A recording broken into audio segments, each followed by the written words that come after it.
우리들이 하나님 앞에 기도하며 계획하는 모든 일들 위에 주 예수 그리스도의 크신 은혜와 축복이 풍성히 임하시기를 주님의 이름으로 축원합니다. 몇 달 동안 신학교 강의와 평안교회 일일 부흥회를 인도하였습니다. 비행기에서 내리자마자 공항에서 선교사님이 저희들을 픽업해서 공항 조금 떨어진 곳에서 길에서 식사를 하고 신학생을 태워서는 고속도로로 1시간 이상 걸려서 달려가서는 교주에 있는 신학교, 신학교라고 해봤자 열악합니다.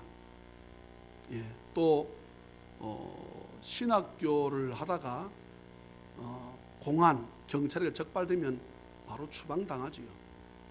근데 그곳에는 가니까 사랑의 교회, 전 목사님이란 분이 그곳에서 조선족인데 한인들, 또 조선족, 그리고 한족은 중국 폰트 사람을 말하고, 조선족은 그분 고향이 옥산, 그러니까 경산 밑에 여기 밀양 사이에 있다고 합니다. 그래서 경상도 사투리를 쓰는 거예요. 자기 아버지가 옥산의 고향인데 자기도 밀양 이 옥산을 방문해서 와봤다는 거예요. 그래서 조선족 성도는 한 20명 정도, 제가 수요 예배를 제가 그곳에 인도를 했으니까 그렇게 해서 그곳에 가서 선교사님 사역하는 교회도 또 돌아와서는 일일 부흥회를 하였습니다. 어쩌면은 강행군합니다. 언제 한번 기회가 되실 것입니다. 그렇지만 우리 성도님들께서 기도 많이 해주셔서 전혀 힘들지 않고 잘하고 돌아올 수 있었습니다. 어떻게 하든 성령님의 음성에 초점을 두고 말씀을 가르치려고 애를 많이 썼습니다. 그 예 중에 하나가 신학교 강의를 마치고 그 교회 이름이 평안교회입니다. 청도에 있는데요. 신학교 강의를 마치고 이제 선교사님 교회에서 하루 집회를 제가 부탁을 받고 말씀을 전하는 가운데 어떤 말씀을 전할까 저에게 말씀을 달라고 해서 지지난주지요, 로마서 8장 말씀을 26절로 32절까지의 말씀을 제가 본문을 주고, 그 전에 신학교 강의를 하면서 마치게 되면 그곳에서 이제 신학생들에게 이게 신학생인가? 지도자가 7명 왔습니다. 지도자라고 하면 저처럼 목회자를 말해요. 목사로 안수는 안 받았으나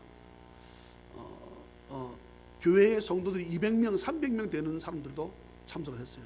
그런데 열악합니다.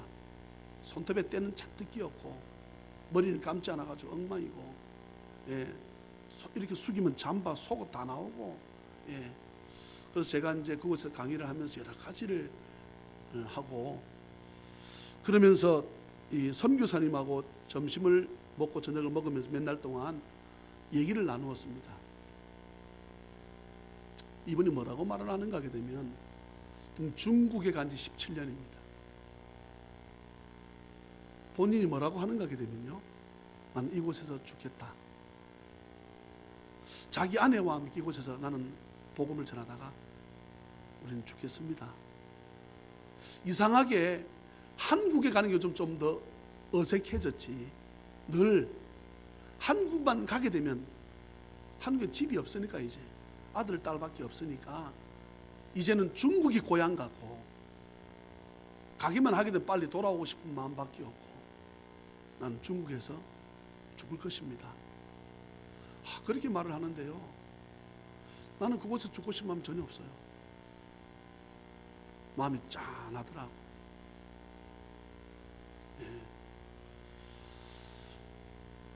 여러 가지 말씀을 나누었지요.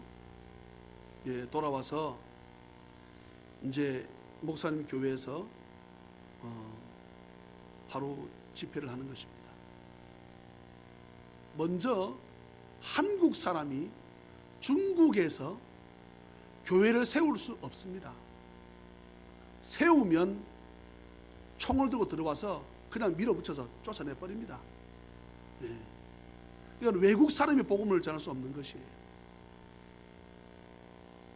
그런데 제가 예배하고 설교하는 가운데 공산당 간부가 있는지도 몰랐습니다. 저는 그 안에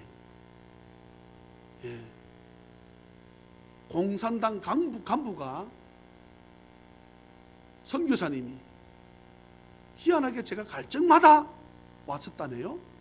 그래서 은혜를 받아가지고 공산당 자기보다 더 높은 간부들을 교회에 데리고 와가지고 한번 보라고, 은혜가 안 되느냐고 해서 공산당에서 정부에서 도와줄 테니까, 뭐 도와준다는 건 뭐 돈을 주고 이런 의미가 아닙니다. 쫓아내지 않을 테니까 마음껏 목회하라고. 여러분, 제가 볼 때는요, 중국 역사에 그런 역사가 없어요.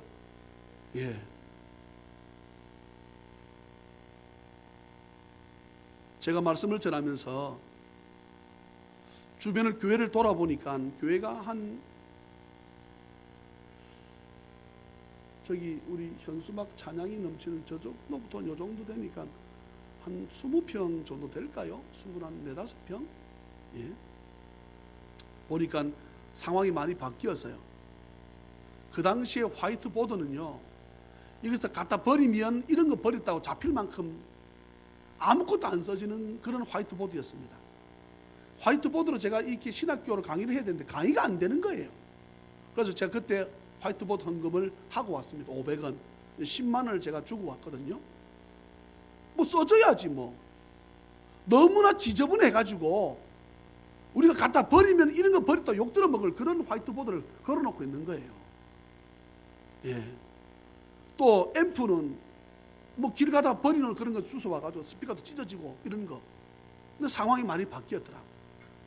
화이트보드도 헌금해서 그대로 새 것이 있고, 커튼도 쳐져 있고, 또 누군가가 헌금했는지 우리 교회 저 뒤에 보게 되면 이렇게 믹사기 올렸다 내렸다 할 수 있는 그런 것도 설치가 되어져 있고 상당히 많이 바뀌었습니다.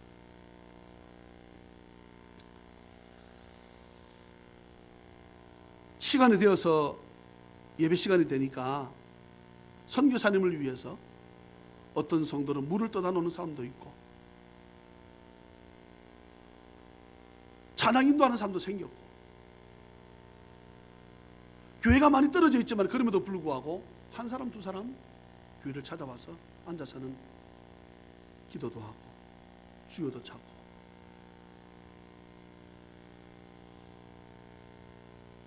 어떤 사람은 기도 후에 찬양하는 성도를 따라서 찬양 인도하는 사람은 펑 집사인데요. 펑. 뭐 정확한 발음이 펑입니다. 펑도 아니고 꽝도 아니고 하여튼 펑. 이름이 펑군사입니다. 이름을 희한하게 지었대요. 자기 아버지가 자기도 생각할 적에. 그래서 제가 가니까 인사를 하는데 옛날 같으면 이랬거든요. 중국은 그렇습니다. 중국은 높임말이 없잖아요. 이렇게 하거든요. 그래서 제가 가르쳤지요. 그건 너희 나라의 예법이고, 손님이 찾아오면 그 손님이 어떤 손님인가를 봐가지고 이렇게 자꾸 건들지 마라. 네 나이 몇 살이고? 30인데 내 나이 54이다 임마. 한국에서 어떻게 하느냐? 어린이들 생각이 되면 발을 모으고 머리를 인사하면서 손을 이렇게 내민다. 그리고 네가 잡아 흔들지 마라 나를. 이거만 자꾸 나를 잡아 채서 흔드냐? 그렇게 제가 그때 가르쳤습니다. 제가 그곳에 어제까지 3번 갔었거든요. 3번 갔었으니까 제가 갈 때마다 제가 거기서 가르쳤거든요. 그리고 목사님이 식사를 할 때 먼저 드시기 전에도 먹지 마라. 그런 것.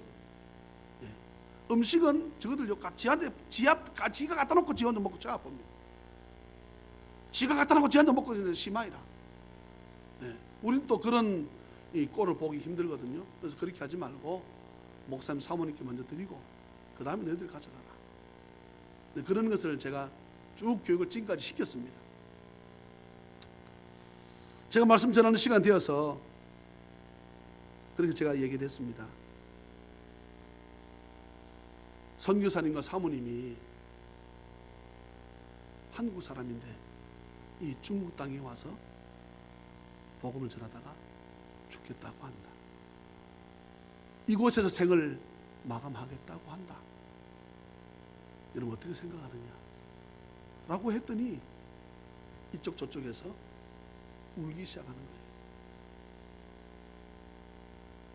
선교사님도 제가 그렇게 말을 하니까 울고 사모님도 울고.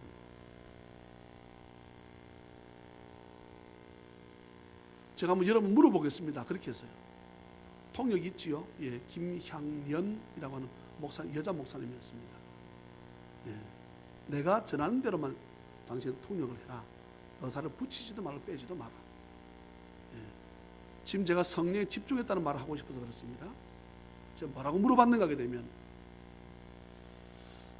나는 이곳에서 죽고 싶은 마음이 전혀 없다. 나는 이곳에서 안 죽는다. 선교사님 부탁해서 내가 이곳에 왔지. 나 오늘도 빨리 우리 집에 가고 싶다. 중국에 오고 싶은 이유는 하나다. 우리 애가 있어. 우리 애 보고 싶은 것뿐만 외에는 다른 거 없다. 여러분, 선교사님 여러분을 위해 죽겠단다. 이제 여러분에게는 선교사님은 선교사가 아니고 여러분의 담임 목사다. 내가 묻자. 담임 목사를 위해서 사례비 드리나? 그렇습니다. 유구무원인 거예요. 내가 말을 들었습니다. 여러분 중에 어떤 분은 아파트를 6채 샀다는 사람들한테 들었습니다. 차를 1억짜리 샀다는 사람들한테 들었다. 포항 집산 대학을 나와서 삼성이라고 하는 그곳에 그 하청에서 다니는데 최고의 직장이라 그럽니다. 내가 물어보자. 여러분들에게 어느 사장이 일을 시켰는데 한 달, 두 달, 석 달, 넉 달, 1년 가도 2년 가도 월급을 안 준다 그러면 일할 사람 있나? 욕하면 떠나지 않겠나? 여러분의 선교사가 아니고 담임 목사인데 사례비를 드리지 않으면 교회를 그만두고 너그 나라 돌아가라는 말밖에 더 되나? 여러분이 선교사님을 담임 목사로 생각하나? 생각합니다. 그랬더니요, 울음바다가 되었습니다. 우리가 잘못했다고 선교사님에게 사례를 드리겠다. 정하자. 지금 내하고 정하자. 예.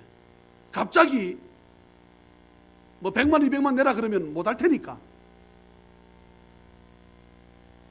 한국에 제일 적게 주는 전도사, 교통비 주는 전도사만큼으로 시작을 하자. 얼마면 좋겠노? 그랬더니 2,500원 얘기하더라고요. 한국 돈 50만 원 얘기하더라고요. 한국 돈 50만 원, 여러분 상위 1%를 제외하고는요, 예, 이해하고 들으세요. 생활이 거지입니다. 뭐 그곳에도 KFC가 있고, KFC 맞지요? 햄버거 파는데 맥도날드 집이 있지만 또 들어서 못 사 먹어요. 젊은이들이 들어갈 수가 없다고. 그 옆에 늘 이 빈민들이 먹을 수 있는, 예, 그런 곳에 찌짐 같은 거에다가 뭐를 집어넣고 이거 집어넣고 향료 뿌리 가지고 해서 우리나라 돈은 한 200원 정도 되는 거, 한 300원 정도 되는 거, 예, 그게 자신들의 전부지요. 예.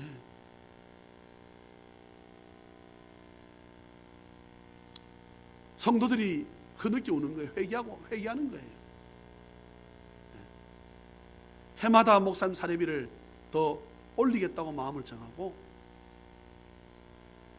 그러면서 그곳에서 정식으로 저한테 내 설교하고 있는데, 우리 저 이무스 이칭티엔, 예, 이청천 목사님을, 예, 우리 이 평안교회 형제교회로 하면 어떨까? 주가 정해. 예. 그리고 이청천 목사님을 정식으로 우리 교회 부흥 강사로 초빙하는데, 저거끼리 설교 내가 하고 있는데 어떠냐? 좋다. 선교사님 보고 어떻습니까? 좋습니다. 우리가 사례비 드리겠습니다. 비행기표 끊어드리겠습니다. 자기도 다 정했어. 날짜는 아직 정해지지 않았습니다. 저하고 정해야 되니까. 또 하는 거예요. 최근에 중국 청도하고 우리 한국의 부산하고 자매결을 맺었습니다. 최근에 서로 시장끼리 만나가지고 합의를 봤습니다. 그래가지고 우리 부산에 그들이 못 옵니다. 아무리 부자래도 올 수 없어요. 오려면 어디로 갑니까? 제주도로 가야 됩니다. 노비 비자가 안 내도 되니까. 그런데 이제는 노비자로 72시간 동안 중국 청도 사람이면 우리 부산에 올 수 있는 거예요. 72시간, 한 3박 4일쯤 되지요. 자기들이 우리 교회를 방문하고 싶다는 거예요. 비행기표 끊어서, 우리가 끊어주신 게 아니고, 우리가 비행기표를 왜 끊어줍니까? 한 30만 원, 한 25만 원 정도 되는데, 우리가 형제교회니까, 쥐가 형제교회를 정했어요. 우리 형제교회로 받아들이기를 허락이요. 우리가 형제교회 하기로 했고, 그러면서 그러는 거예요. 목사님 교회 우리가 한번 방문하고 싶은데 해도 되느냐고. 내가 그랬습니다. 내가 돌아가서 장로님들이 계시니까 여러분들이 와서 교회 머무는 것이야 뭐 큰 문제가 되겠나.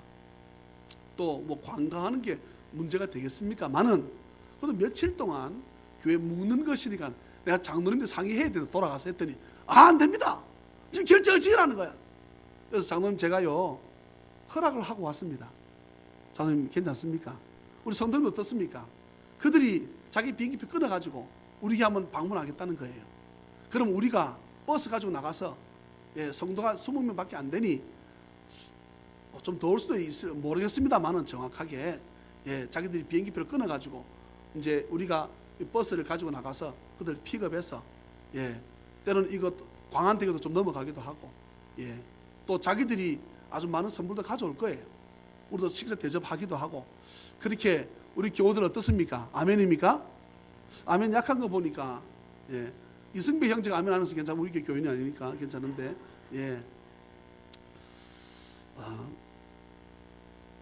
제 마음 가운데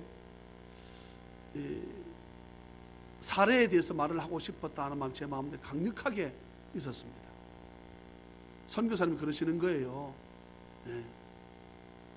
수백의 목사님들이 한국 목사님 다녀갔습니다.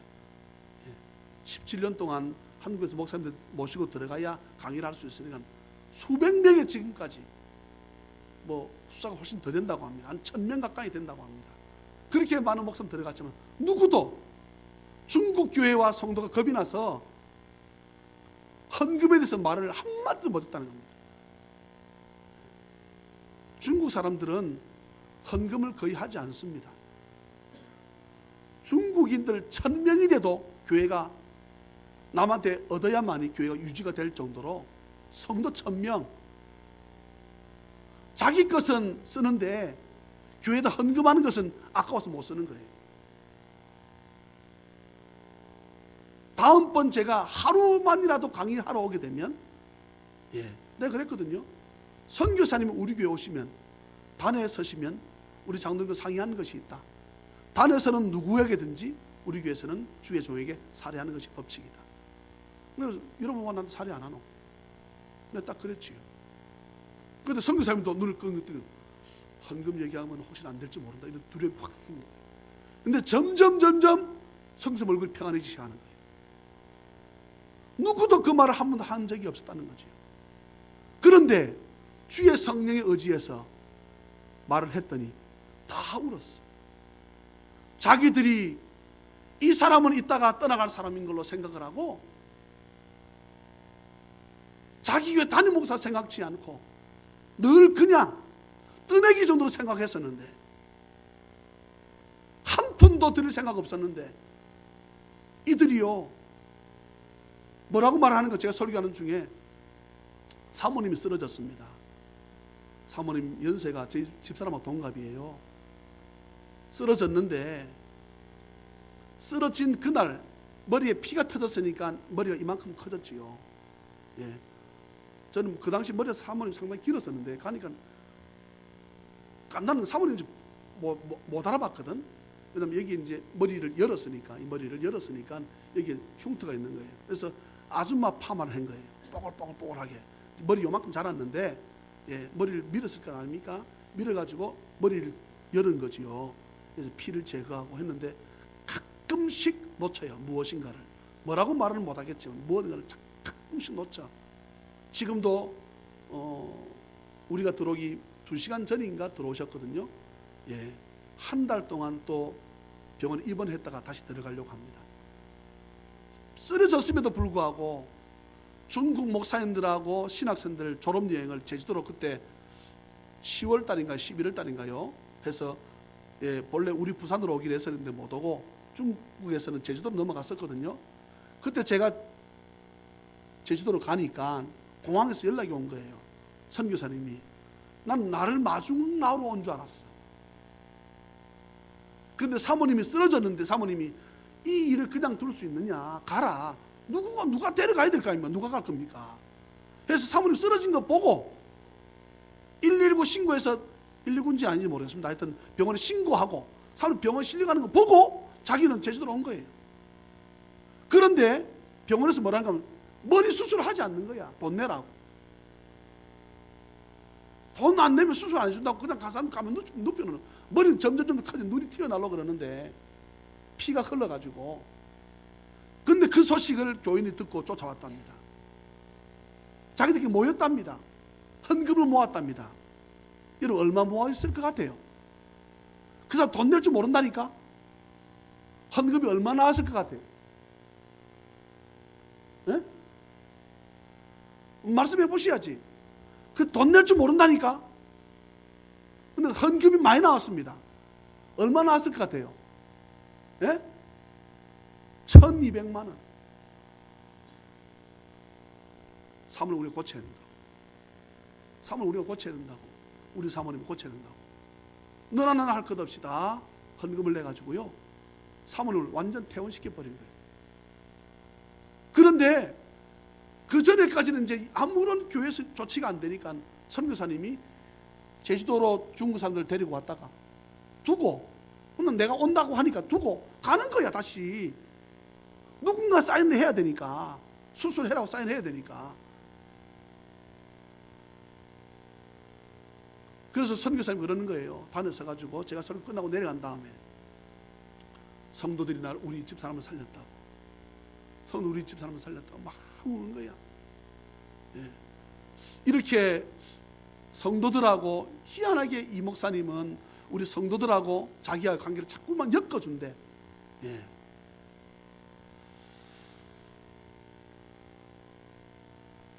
바울 사도가 로마서를 언제 기록했는가? 주후 AD 57년 경입니다. 세 번째 선교 여행을 거의 마쳐갈 무렵에 바울 사도는 고린도에서 이 로마서를 쓴 것에 대해 신학자의 다른 견해는 없습니다. 바울 사도는 자신이 마지막으로 복음을 전해야 될 곳이 있다 그러면 로마를 넘어서 스페인이라고 생각을 했습니다. 지중해를 중심으로 동방 쪽, 이쪽은 바울 사도가 다 전도를 했습니다. 다 선교를 다녔지요. 그런데 서방 쪽을 가려고 하니까 바울 사도가 선교할 적에 바울 사도를 도왔던 교회가 어디입니까? 안디옥 교회입니다. 예루살렘 교회라 해도 틀리지 않습니다. 예루살렘 교회, 안디옥 교회가 바울 사도에게 때로는 선교비도 보내주고 바울 사도를 도왔습니다. 그런데 바울 사도가 섬기던 예루살렘 교회가, 안디옥 교회가 힘들어졌습니다. 그러니까 바울 사도가 복음을 전하다, 선교를 하다가 자기도 모르게 그런 말이 툭 튀어져 나오게 되면 성도들이, 자기가 교회를 세웠던 성도들이 헌금을 모으자고 하는 거예요. 헌금을 모으자 그래서 뭐라고 말합니까? 바울 사도가 예루살렘으로 가게 되면 그 예루살렘 교회에 이 연보, 구제 헌금을 좀 보냈으면 좋겠다. 그 바울 사도가 지금 구제 헌금 가지고 있어. 로마서를 쓸 적에 가지고 자기가 지금 원래 어디로 가려고 했다고요? 스페인 가고 싶은데 스페인을 가려고 그러면 자기를 돕던 안디옥교가 못 돕는다고. 그런 지금 거쳐지는 이 헌금을, 그것은 여러분 로마서 15장에 나와 있습니다. 바울 사도가 헌금을 거두는 거 가지고 예루살렘으로 갔다가 그 교회에다가 전해주고 자기는 다시 스페인으로 갈 때에 로마 교회 보고 뭐라는 거게 되면 너희가 나를 좀 도와줄 수 없나? 이 말이거든요. 로마서가 너희가 로마 교회가 나를 한 번도 보지 못했지만 너희들이 나를 좀 도와주면 내가 스페인까지 가서 얼마든지 복음을 전할 수 있겠다. 이렇게 해서 쓰여진 것이 로마서입니다.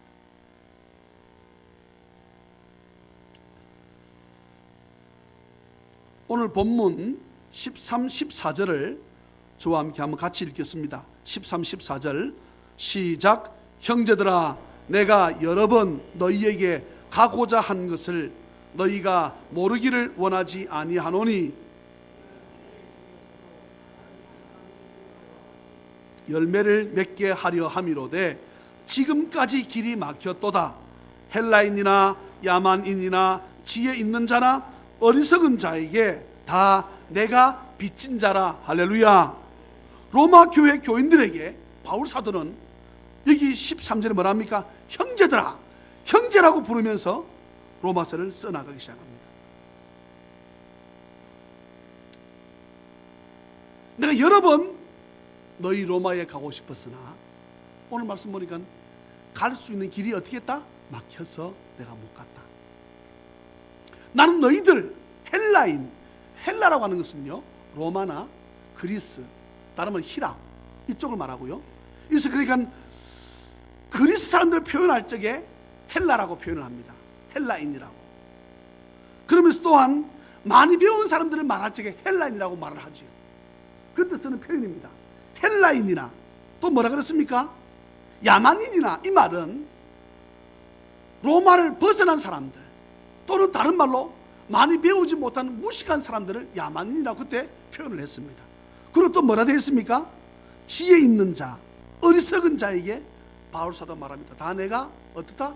빚진 자다.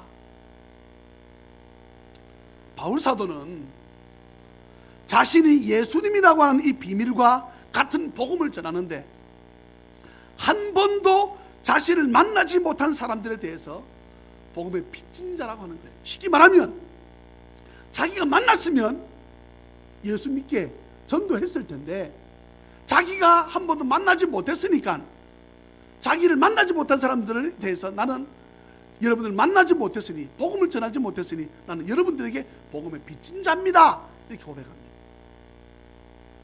바울 사도는 전도하러 가지 못한 그곳을 향해서 미안한 마음을 가지고 있습니다. 죄송한 마음을 가지고 있습니다. 그리고 여러분 10절을 같이 읽겠습니다. 10절 시작.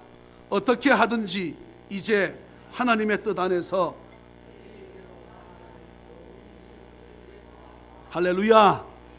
자녀의 가족 여러분, 너무나 귀하고 중요한 말씀이에요. 로마에서 신앙생활하는 성도들을 만나고 그리고 로마에서 아직 복음을 전합하지 않은 많은 사람들에게 복음을 전하러 너희에게 가기를 내가 진정 원한다.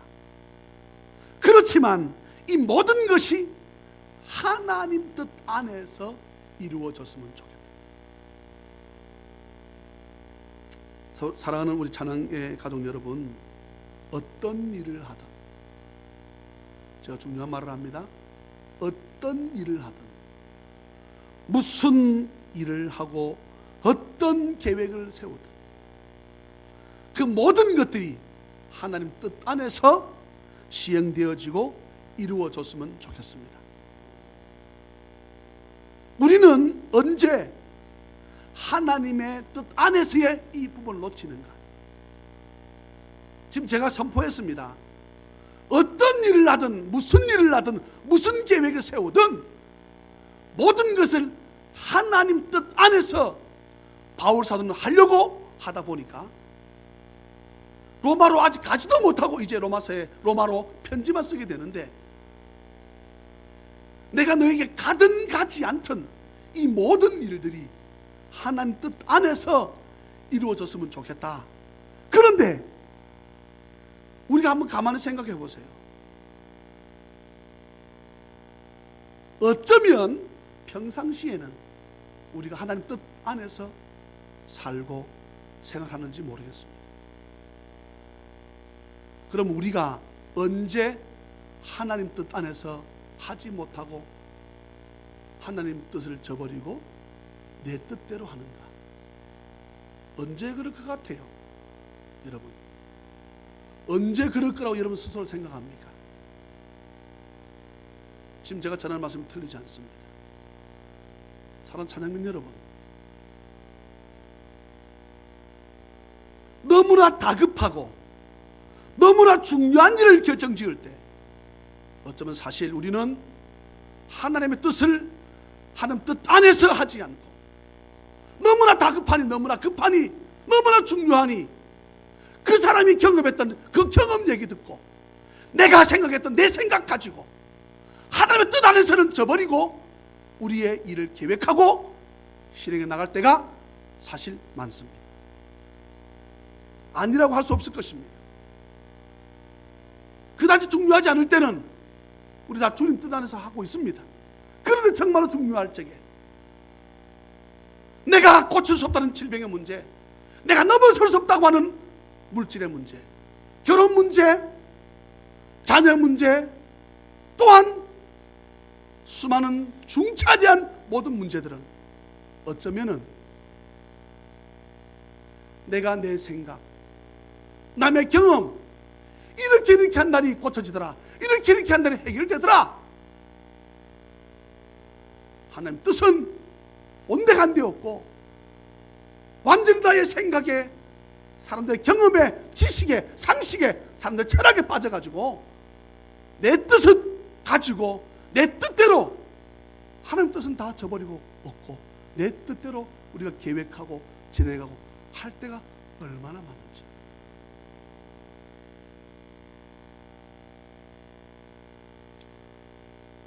사랑하는 자녀면 여러분, 말씀을 맺습니다. 누구의 경험적인 말을 듣는 것 중요합니다. 그 사람의 경험도, 나의 경험도, 나의 상식도, 나이가 배운 지식도 중요합니다. 그렇지만 성경이 하나님의 말씀이고 이 말씀대로 한다 해서 산다고 한다면, 이 말씀 붙잡고 살아가야 되는 하나님의 백성이라 그러면, 사랑하는 찬양민 여러분, 남의 경험, 내 생각 다 뛰어넘어 하나님 뜻 안에서 일을 해결하고 그 일, 그 말씀 붙잡고 나아가는 우리 모든 찬양민 되시기를 주님의 이름으로 축원합니다. 바울사도 고백합니다. 내가 복음을 부끄러워하지 아니하노니 이 복음은 모든 믿는 자에게 구원을 주시는 하나님의 능력이 됩니다. 여러분, 말씀이 능력입니다. 하나님 뜻 안에 사는 것이 능력인 것을 여러분 믿으시기를 주의 이름으로 축원합니다. 복음에는 하나님의 의가 나타나서 믿음으로 믿음에 이르게 하나니 기록된 바 의인은 오직 의인은, 무슨 말입니까? 예수 믿는 사람이라고 한다면 믿음으로 말미암아 살리라. 할렐루야. 여러분, 하나님 뜻 안에서 모든 일을 이룰 수 있는 방법은 하나님 말씀 붙잡고 믿음으로 나아가는 방법임을 믿으시기를 주 예수 그리스도의 이름으로 축원합니다. 데살로니가전서 5장 16, 17, 18절 말씀에 항상 기뻐하라, 쉬지 말고 기도하라, 범사에 감사하라. 이는 그리스도 예수 안에서 너희를 향하신 하나님의 뜻이니라. 하나님의 뜻은 우리가 항상 기뻐하는 일입니다. 물어봅시다. 항상 기뻐할 일만 있습니까? 예? 우리 인생이 100이라 그러면 어쩌면 기뻐할 일은 10%도 안 될지 모르겠습니다. 90%가 슬픈 일이지 않습니까? 감사한 일이지 않습니까? 성경은 말씀합니다. 쉬지 말고 기도하라. 쉬지 말고 기도해본 사람 한번 나와보세요. 예? 범사에 모든 일에 나에게 질병이 찾아와도, 나에게 넘어져 내가 고통 중에 있어도, 넘어설 수 없을 것 같은 내 자식의 문제가 놓여 있는데 범사에 감사가 됩니까? 성경 말씀합니다. 이는 항상 기뻐하고 쉬지 말고 기도하고 범사에 감사하는 이것은 우리를 향하신 하나님의 뜻이다. 그렇다면 이 하나님의 의를 어떻게 이루어가는가 이 말이죠. 그것은 믿음 안에서 말씀을 붙잡고 나아가는 길만이, 하나님 뜻 안에서 우리 삶을 살아가는 길만이 항상 기뻐하고 쉬지 말고 기도하고 범사에 감사할 수 있는 이 은혜를 우리에게 부어주심을 믿으시기를 주님의 이름으로 축원합니다. 기도하겠습니다. 사랑과 자비가 풍성하신 하나님 아버지, 내가 하나님의 사람이라고 하면서도 하나님 뜻 안에서 하기보다는 내 뜻 안에서, 내 경험 안에서, 남의 경험, 남의 들은 말 안에서 우리가 너무나 할 때가 많지 않았습니까? 바울 사도가 로마로 가고 싶은데 여러 번 길이 막혔었다. 이 모든 일이 하나님 뜻 안에서 이루어지길 원합니다. 하나님 아버지, 이 바울 사도의 이 고백이 이 삶을 살아가는 척박하고 강팍하고 완악한 패역한 이 세상을 살아가는 저희들에게 고백이 되어질 수 있다. 목사님, 교회와 세상은 다릅니다. 그러나 하나님은 말씀합니다. 세상도 교회 생활하는 것처럼 살아라. 교회 들어와서는 정직하고 신실하면서 교회 밖에서 목사님 그러면 다 죽습니다. 성경 말씀합니다. 죽지 않는다. 죽고 사는 것이 나의 손에 있는데 무슨 말이냐? 하나님 뜻 안에서 살아라. 우리 주신 이 말씀을 기억하고, 내가 무엇 앞에 두려워합니까? 내가 어떤 것에 내가 무서워 떨고 있습니까? 믿음 가운데 주님을 바라보고 하나님 뜻 안에서 오로지 나를 도우실 분은 오늘 말씀처럼 복음이 모든 믿는 자에게 구원을 주시는 하나님의 능력임을 기억하고, 나의 인생의 삶 가운데서의 내가 살고 죽는 것이 주의 손에 있다는 사실을 기억하고, 오늘도 하나님 뜻 안에 믿음 가운데 주님을 바라볼 수 있는 우리 모든 찬양면 될 수 있도록 주여 역사하여 주옵소서. 나는 비록 약하나 주님이 강하시오매 주께서 우리에게 이런 믿음을 더하여 주셔서 강하고 담대한 믿음을 가지고 이 척박한 세상 속에 믿음으로 승리할 수 있도록 은혜를 주여 베풀어 주옵소서. 아버지 앞에 나왔습니다. 아버지 앞에 감사함으로 예물을 드립니다. 어떤 이는 선교, 건축, 장학, 구제, 어떤 이는 찬양 헌금으로, 어떤 이는 10의 1조로, 어떤 이는 감사 예물로, 어떤 이는 오병이 예물로 아버지 앞에 예물을 드리오니 주여 이 예물 쓰이는 곳에 주의 크신 영광이 드러나게 하시고, 주여 나의 생각 내려놓고 믿음으로 드릴 수 있도록 은혜를 베풀어 주시옵소서. 축복하며 거룩하신 예수님의 이름으로 간절히 기도하옵나이다. 아멘.